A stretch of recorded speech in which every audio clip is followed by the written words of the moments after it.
Hey, everybody, I am Haley Gray, and I am the founder of the Women's Entrepreneur Network. And I'm excited today because we're going to be talking about how do you win in a high conflict divorce. Welcome, Denise. I am so excited to have you here. Hello, hello, hello. Hello, I'm excited to be here with you, Haley. We're going to be doing this awesome interview in just 1 second.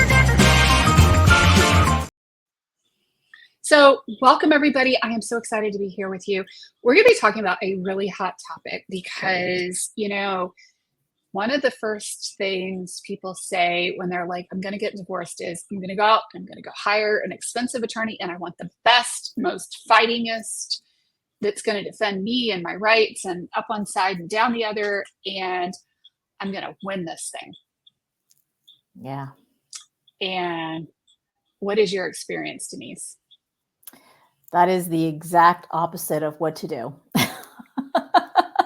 I'm not saying don't hire an attorney. Yes, of course. But that's not the first thing that people should be doing, especially when it is a high conflict, when they know that it's going to be challenging or difficult with their soon-to-be ex-spouse, when they know that that person is going to, be difficult or fight for whatever.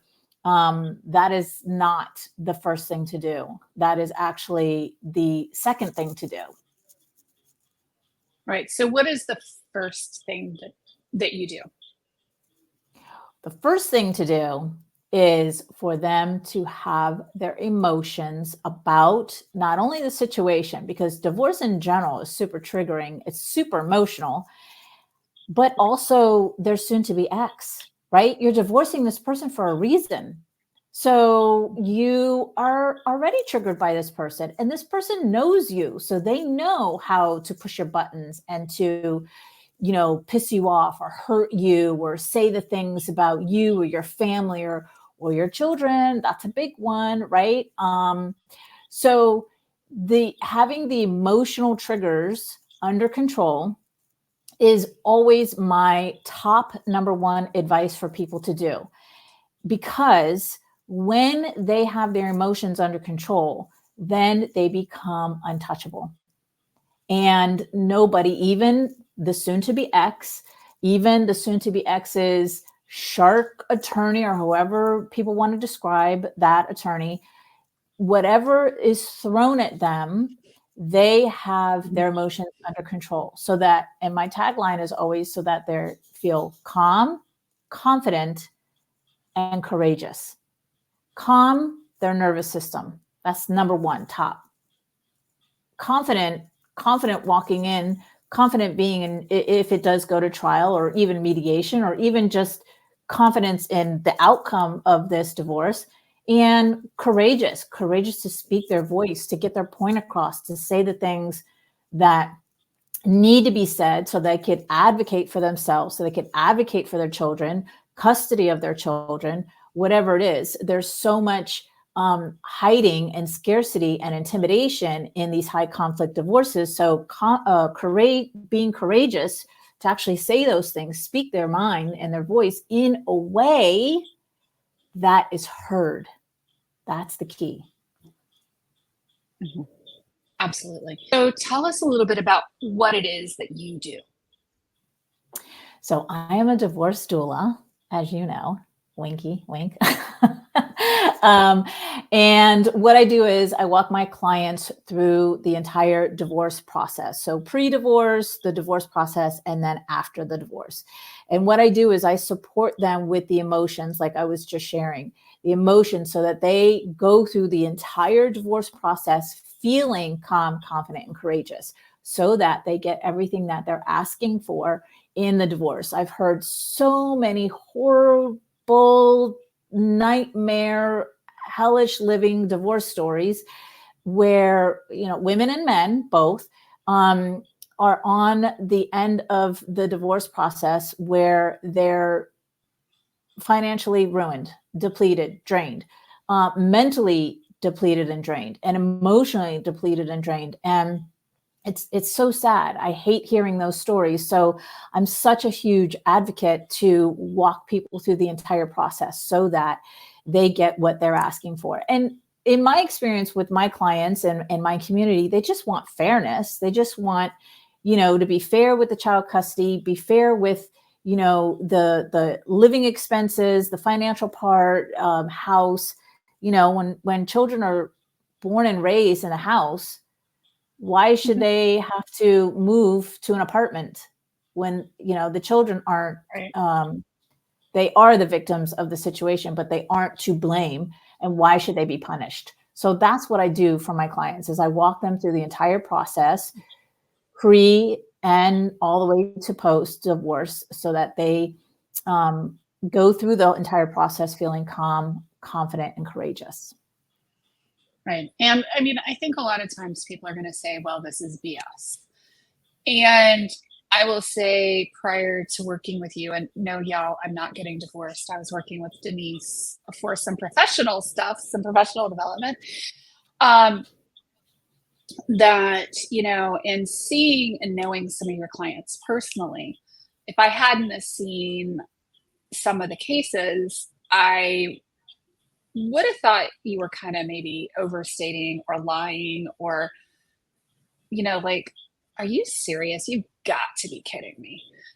And, it's interesting to see how once you start to get some of this stuff under control, I think one of your clients was 10 years into a really nasty, messy divorce, and they were still going. Yep. They were already divorced. And they were already divorced.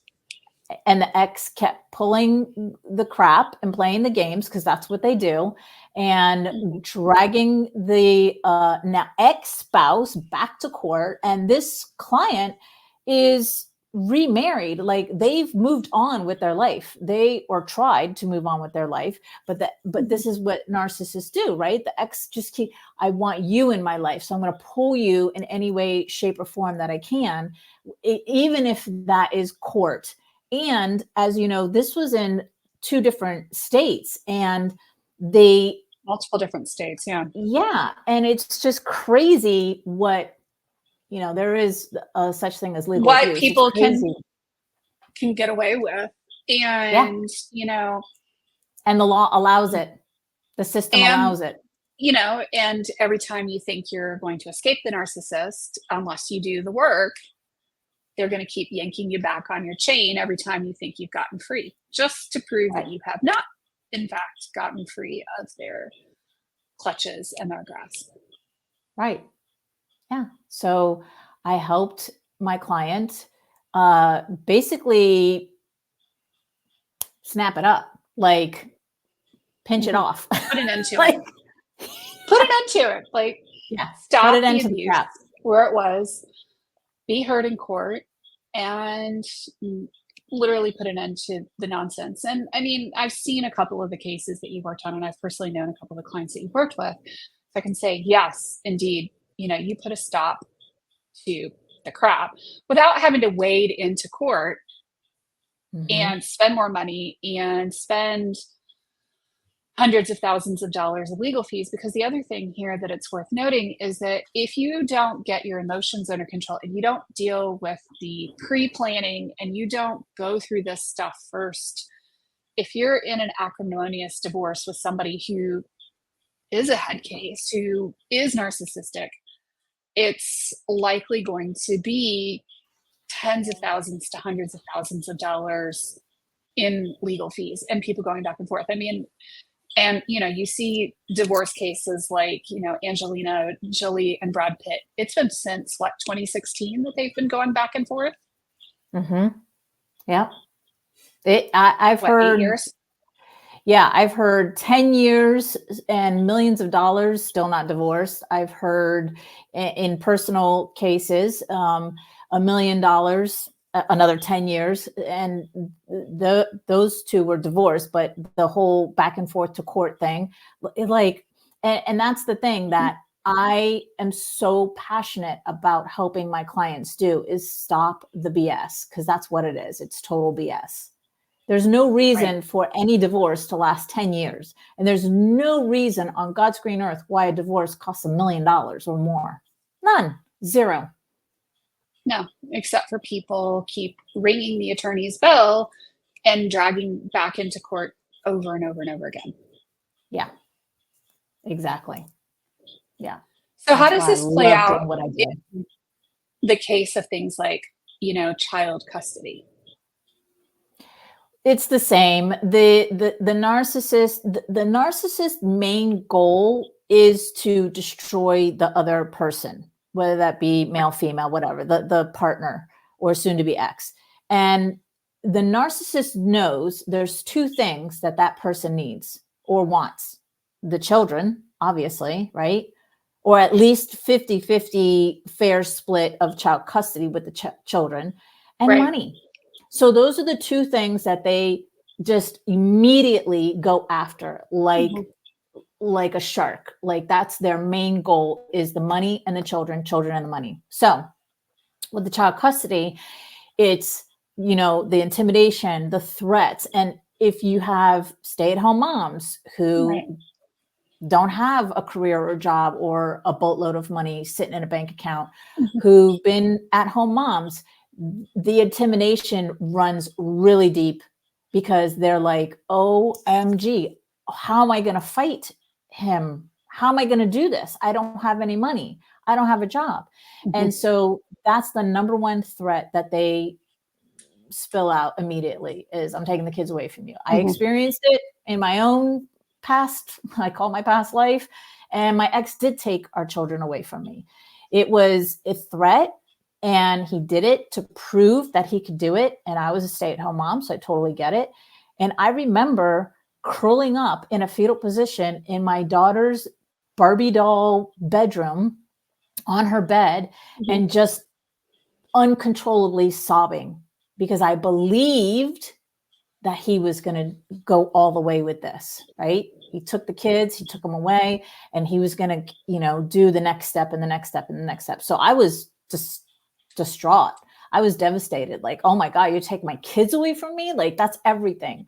So that's their number one claim to fame, is the children and the money. Right. And here's the cool thing is, when you start doing the internal work, and I've heard, from you, where you talk to people and they're like, well, I don't think I can afford to hire you. You've got to go over here and pay this attorney $18 million or what, tens of thousands of dollars. Here's the thing that I've seen. You're going to pay the attorney anyway.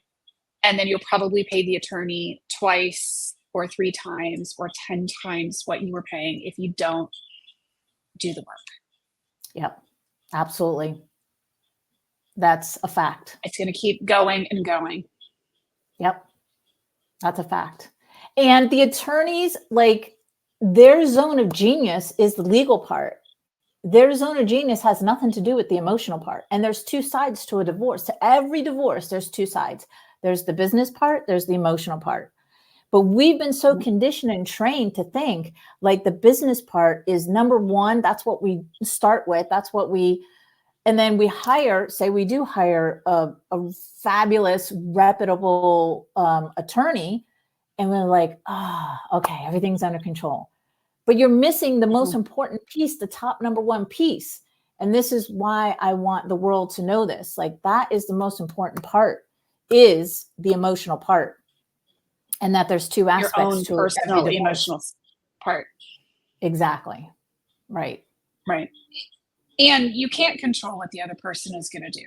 I mean, I want to be really clear about that. You cannot make somebody be different than they actually are. But it's amazing what happens when you get your own thoughts, energy, mindset, actions under control. Right. Yep. Exactly. Because energy is rippling out all the time from us. So if I'm in a scarcity energy, if I'm scared and intimidated and believe like, oh my God, my kids, then that's what's rippling out from me. the other person, the narcissist, can feel that energy, and that's what they prey on. Prey. They prey on that. And the way I describe this whole scenario is, the way I describe this whole scenario is I don't like this word because nobody's a victim, but for the sake of the conversation, the victim in the situation does become the prey to the predator, and the predator is the narcissist. And it's a whole game, just like you see out in the wild with animals, the chase and the adrenaline of like, oh, I'm gonna get him, I'm gonna get him, and then pounce. The predator gets the prey, make it scream, and win. That was the goal. And that's what I've seen over and over and over again. Yeah. And if you're like my cat catching a bunny, they're going to jump on it. It's going to scream, and then they're going to let it go. And they're going to do this over and over and over again until the inevitable, unfortunate conclusion. Right. You don't want to be the bunny. Right. Right. So I teach my clients. Unfortunately, I've seen the bunny. Aww. I've seen people be the bunny, right. Yeah. And that's what I teach my clients. I teach my clients how to stop that chase and that fearful, like, oh my gosh, I'm going to die feeling inside of them, because if my kids are taken away from me, if I'm left broke, or if I'm left broke with my kids, right? Right. That fearful feeling, because that energy is what's feeding the narcissist. Right. Literally spoon feeding. Right. And it's that prey drive, literally, that they are getting a high from. And when you stop the prey drive and put an end to it, and you're no longer the prey, things change. Exactly. And it all comes down to showing up as your calm, confident, and courageous self. Because what combats a narcissist? Your confidence. And that's felt. Absolutely. Absolutely. So how does somebody go about getting in touch with you? I always offer a 30-minute, no cost, no obligation talk with me. It's called a total clarity breakthrough call with me. And like I said, they can get on a call with me, whether they choose to work with me or not. My thing is to get the emotional support, whether you choose me or not, get the emotional support. If you're in the middle of this, get the emotional support. Before you start this, get the emotional support, and even after. So the link, I guess I gave you the link. It's a jot form that they could fill out, and I will get that email, and I will contact them personally via email. Yep. Make sure you contact Denise if you're going through this or thinking about going through this. Yeah. The amazing thing is preparation is key. Yes. Yeah. Having a plan. Absolutely. Having a plan and being able to execute on it and not be the prey is key. Yes. Thank you so much, Denise. I appreciate you being here today. Thank you. Thank you for having me, Haley. And thank you to your audience for showing up and listening. And if it's not them, maybe they know somebody that they can send this link to help them out. Awesome. Yeah. Y'all, please share, the word about Denise with your friends that are going through divorce or thinking about it, because it can be life-changing, or dealing with a really difficult family member who is narcissistic. She's really good with that too. Yeah. Thanks, y'all. Take care. Bye.